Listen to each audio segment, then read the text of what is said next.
Hello and welcome back to another episode of Land and Leaf. I am Drea and I garden at a community garden plot about 15 minutes away from my home. I started this channel so that I could share my gardening with my mom, who's over 500 miles away in Akron, Ohio. I am in Georgia in zone 8A, and today I just came to put a little bit of water on my garden. Something just bit me. Hold on. Something bit me and I reached down to like scratch my leg, and whatever it was filled with blood. So if it was a tick, it's gone, but yuck. I'm gonna rinse off and then I'll pick up in 1 minute. Okay, that actually wasn't an insect's blood. It was mine. I scratched myself and didn't realize it.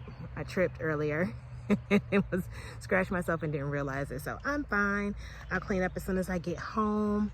I came out just to water, but I wanted to update you on a couple of things. One thing is, one of the things I love about being in a community garden is the friendship and the camaraderie. I've made friends with someone in the garden. I think a couple of episodes back I shared with you how she had shared her Malabar spinach with me, and I shared with you how when she was away I watered for her, and so we have this growing friendship. Well, today she asked me, she texted me and said, "Hey, are you going to be at the garden?" And I said, "Yep, we'll see you later." She told me that she had something for me. Let me show you what she gave me. I have been wanting this. Can you see it? I have been wanting that and didn't want to pay for it. And so she bought it for me, and I never mentioned it to her, but we've been talking about herbs and things and growing herbs. And so she bought that for me. And it's perfect timing because I'm just starting an herb study group with some women. So now I have another reference to work with. So I'm really excited about that. But I came on to show you that I pulled pretty much the rest of my garlic, harvested the rest of my garlic. I had been trying to kind of space it out because I don't have a lot of room for it to cure, and it needs about a month to cure. I've used a bulb right away, and I have some storing at the house, but I wanted to show you what I just harvested today. Look at that. This is my largest bulb,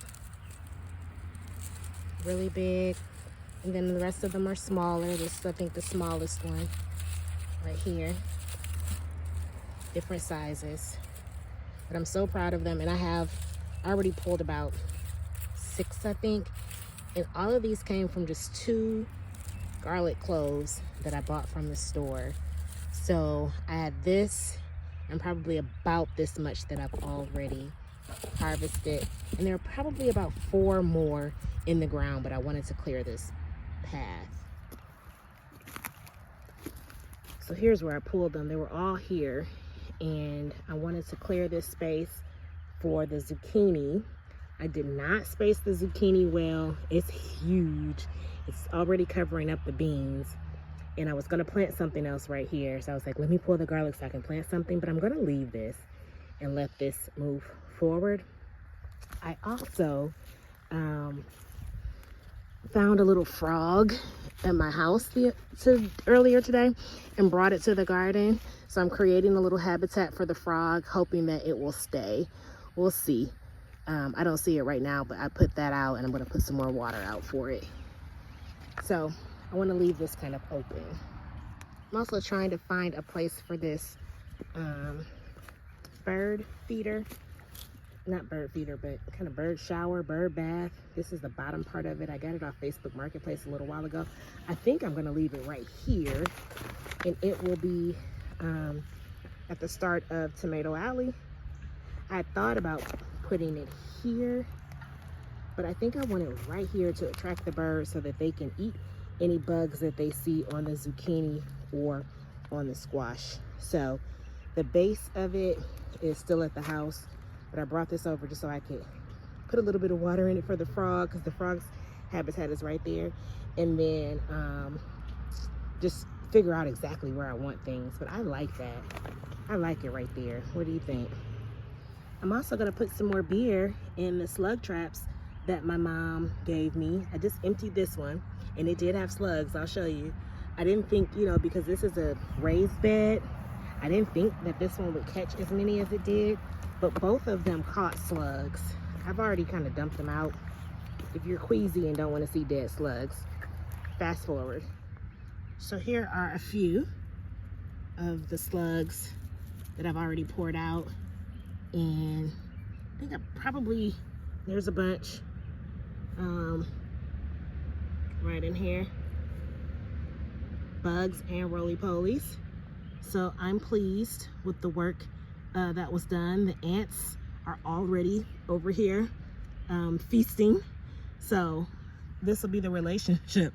I'll pour them out over here and let the ants have them, and keep the ants happy.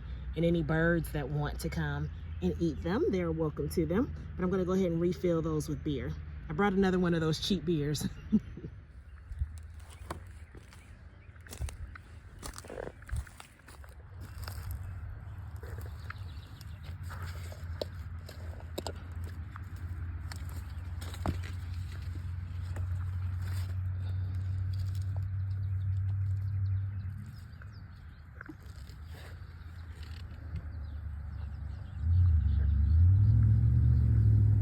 Funny story, as I wrap up, I just put water down. Today I was at home and I went to go check on my aloe plant that was outside in a pot. I bought it last time I was in Alabama, and it's been in my office. That was in what, April? And it's been in my office since then. And I was like, you know what, this is an aloe, it probably wants to be outside, right? And I put it outside a couple days ago. I went back and checked on it today, and it is completely sunburned. It did not like that direct sun. So they like heat but not direct sun. Lesson learned. I brought it back in the house, and when I brought it in the house, I saw something moving on it. I looked, and it was a little frog. And if you know me, I love all of God's creatures. I immediately went into protection mode. I'm like, gotta save this frog. But I needed to leave the aloe in the house. So I was trying to figure out what I was gonna do. I decided to bring him to the garden. So on my lunch break, I gathered up this stone that I had gotten from the beach in Miami a couple of years ago, and I brought the frog here, hoping that I could find it a warm and shady place. I strategically placed it by my black zucchini because I was thinking there's plenty of bugs over there for the frog to eat. Well, I put it down and it hopped away, and I wasn't sure if it would stay. But as I'm watering, look what I found. Look at my new garden friend. Oh well, he's camera shy. By the time I got the phone out to show you, he had already hopped away.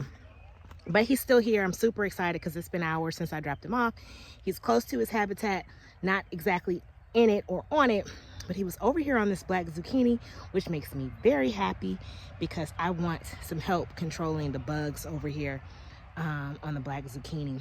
I'm thinking about staking my zucchini. Have you tried that? What are your thoughts on staking?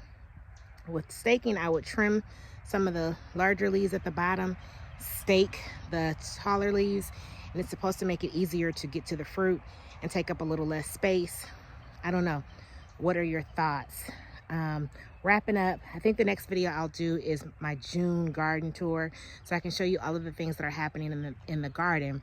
One thing I may do before then, let me let you see. I'm really thinking about moving this tomato. Can you see it? That middle tomato is a cherry tomato. Don't know if you can see it with the sun, but it is in between these two tomatoes that I think are going to get really, really large. So here's my heirloom that I grew from seed. Here is a cherry that I got as a gift, and here is the big old rescue tomato. So I'm thinking about moving this to down here where it's wide open and empty, because I had planted some Roma seeds that never germinated.